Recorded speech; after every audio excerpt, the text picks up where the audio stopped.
Hi, this is Rebecca Sutton with Emotional Wellness is Possible and the Resilient Women Club. I'm here with Janine Wirth, a licensed psychotherapist, licensed hypnotherapist coach, and dubbed as the Trauma Whisperer. Welcome, Janine. Hi, Rebecca. Thank you so much for having me. It's great to have you. I can't wait to hear your story. Tell me a little bit about yourself. So, I am someone that experienced a traumatic childhood, had a mother who was traumatized herself. Then, on the day that I got my driver's license, when I was 18 years old, I was hijacked, kidnapped, and almost raped at gunpoint. That Wow. led to me getting my own PTSD diagnosis. And sort of that started my journey with trauma, trying to find out as much about it as I could, studying it by myself, and then later leading to me becoming a licensed psychotherapist and specializing in the field of trauma.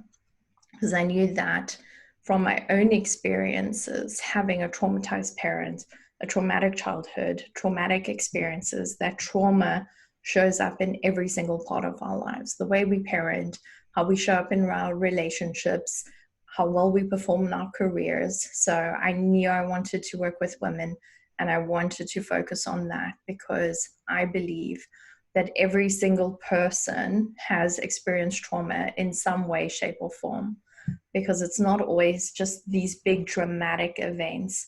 It could be being made to feel not good enough in your childhood, having parents that are emotionally unavailable, a teacher telling you you're never going to, accomplish anything. All of these things that happen to us throughout our life, especially when we're young and we're not in a sort of at an age where we're mature and able to cope with that emotionally, it leaves us with scars.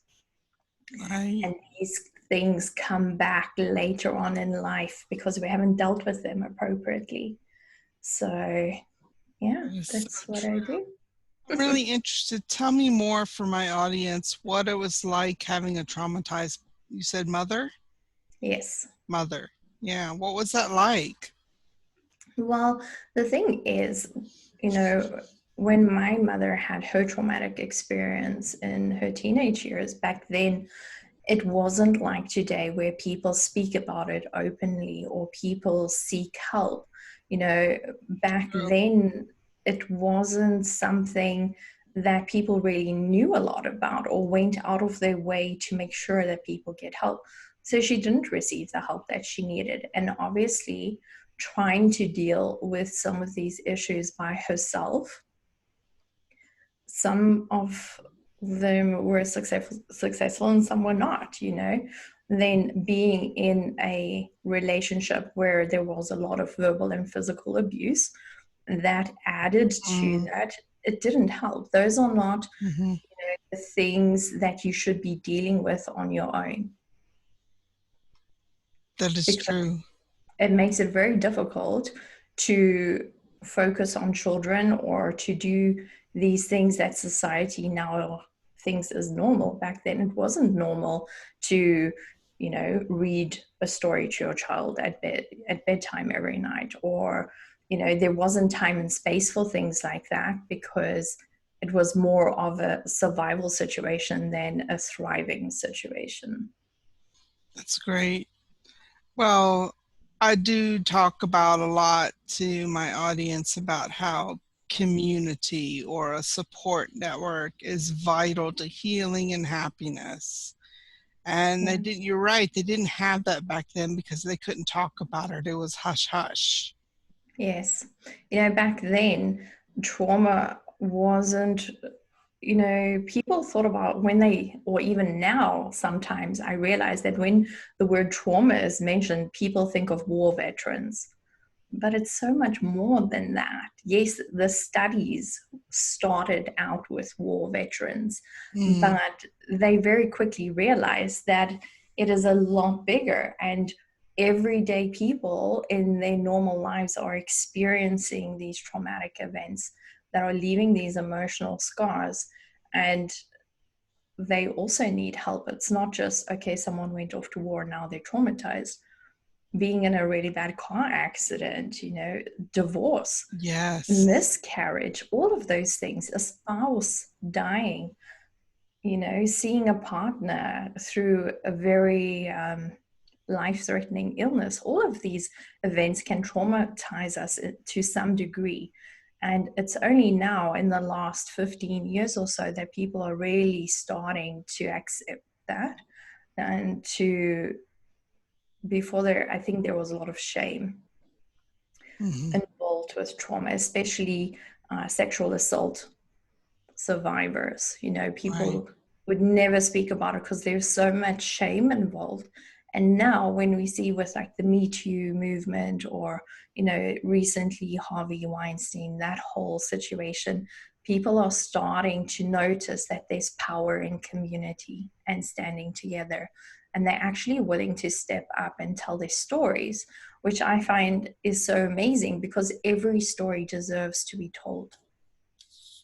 That is true. And that's my goal in interviewing so many women on this channel, is just to give my listeners a story to listen to so that they Yeah. can find hope and find resources and know where to turn. Yeah, because, you know, nobody is alone in this. We feel very alone when we don't reach out, but there are so many people who are willing to step up and tell their stories that I think it's so helpful, because nobody deserves to suffer in silence. Right. I agree. I agree. So, how has your experience with trauma, made you a resilient woman? Well, it's actually quite, now I can laugh about it. At the time, I couldn't. But after my experience, my hijacking, kidnapping, and the attempted rape, this was back in the day before social media and that. And they had a shootout with the police, and I got my car back. It was a bit damaged, but I did get it back. And about a week after that, I was sitting in my car in a parking lot waiting. One of my friends, who didn't know what had happened to me, thought he would play a joke on me, and he snuck up on my car and slammed his hand down on my driver window to give me a fright. And in that moment, I had such a strong physical reaction, heart palpitations. It felt like I couldn't breathe. It felt like I was going to jump out of my skin. And Hmm. I thought to myself, well, this is not normal, obviously. And I don't want to live my life like this, because I was only 18 years old. So I was just getting to the point of now my whole life opening up for me. Really? So I went to go and see a psychologist. And in the first appointment, you tell them like your history and the experience that you've had. And afterwards, he looked at me and he said, Janine, I believe that the resilience that you've built up in your childhood actually ended up saving your life in this experience. Wow. That's powerful.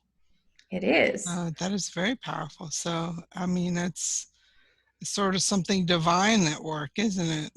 Yeah, because, all throughout my childhood, I had developed this belief that I can only rely on myself, that I'm the only one looking out for me. And, when that guy held his gun to my head and told me to take my clothes off, everyone talks about the fight, flight, or freeze experience. And my default setting, as we all found out, was fight. I said to him, Hmm. I looked him straight in the eye and I said to him, you will have to shoot me first.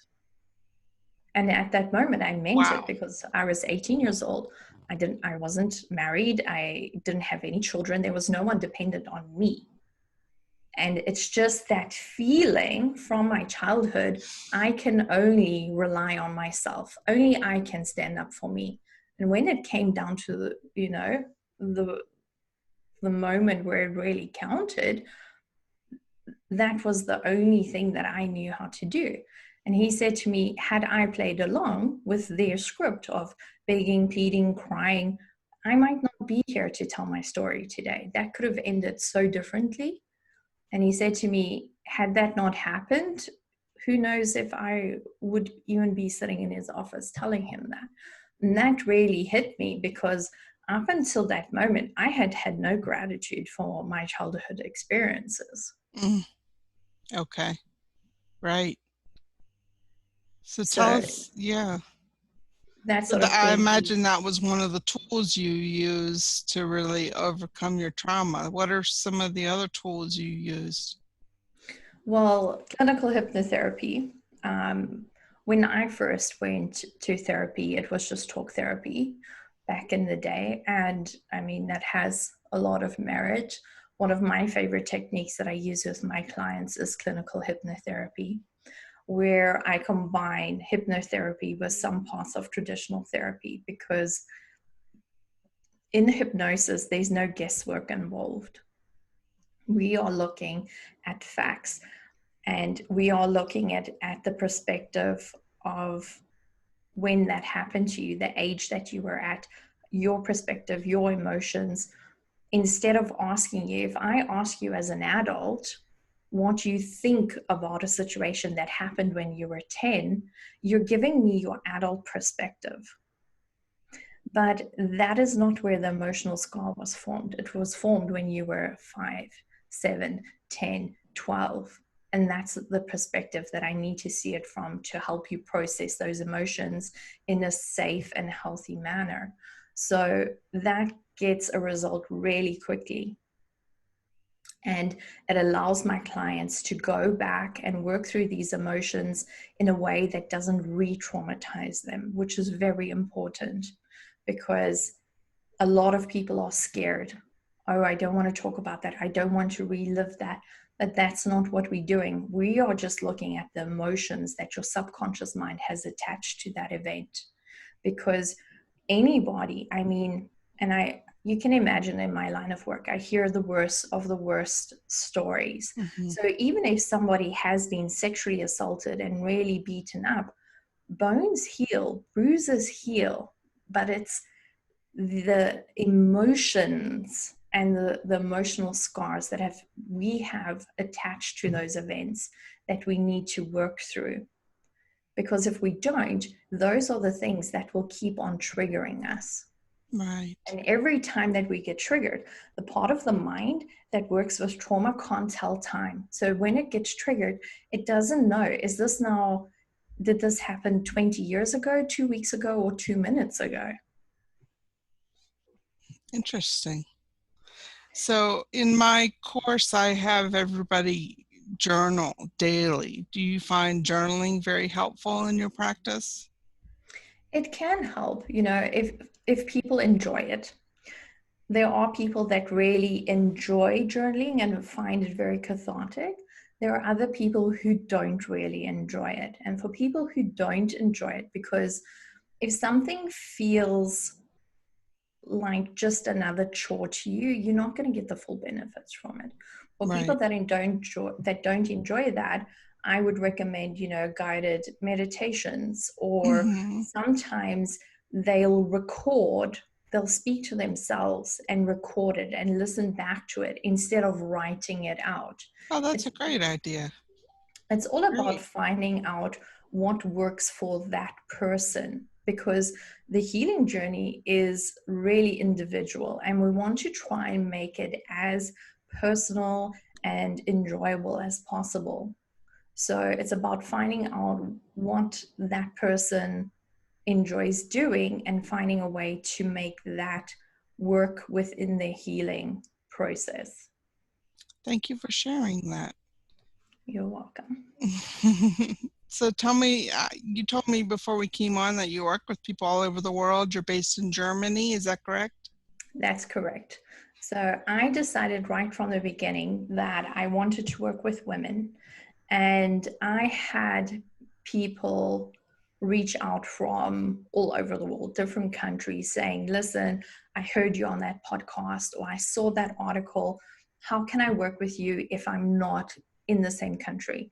And obviously, it's not realistic to expect everyone now to fly to Germany to come see me personally. Right. So I decided to create a global online practice where I have calls with my clients, usually on video, where they are in the comfort of their own home. And for sexual assault survivors, that's a really big benefit, that they can be in the comfort of their own home. Moms that don't, because of the time difference, I can help them at night so they don't have to take any time off work. They can put their kids to bed so they don't have to find an extra babysitter. It's just finding a way to make it, the help that they need, as accessible as possible. Right. That is the beauty of the internet, isn't it? It's wonderful. Well, I thank you so much for sharing. Where can they find you online, Janine? Okay, so I have a free private support group for women on Facebook that is called Heal and Transform Your Life, which you're welcome to join. On Facebook, I have a business page that's called Janine Wirth, Path to Healing, Therapy and Coaching. My website is janineworth.com, Worth with an I, not an O. Everywhere on social media, I'm Janine Wirth. Great. I'm so glad you came on. Thank you so much for sharing a bit of your story and helping my listeners understand what you do and how it can help. I You're appreciate your very time. welcome. Thank you so much. And I also have a little gift for your audience. Okay. It's a guided hypnosis called Heal Your Inner Child. And this is something that I created for clients that are just starting on their journey, that know that they've had some events or issues in their childhood where they didn't feel valued or loved unconditionally, and this is sort of a great way to start that journey. Perfect. Maybe you can send me a link to that and I can put it in your bio. Yeah, So definitely. to all my listeners on YouTube, she'll have a bio and some links for you to follow so you can connect with her. Thanks again, Janine, and you take care and have a great day. Thank you so much. And thank you for the work that you do and providing this platform for people to share their stories. Well, thank you. You too. Bye-bye. Bye now.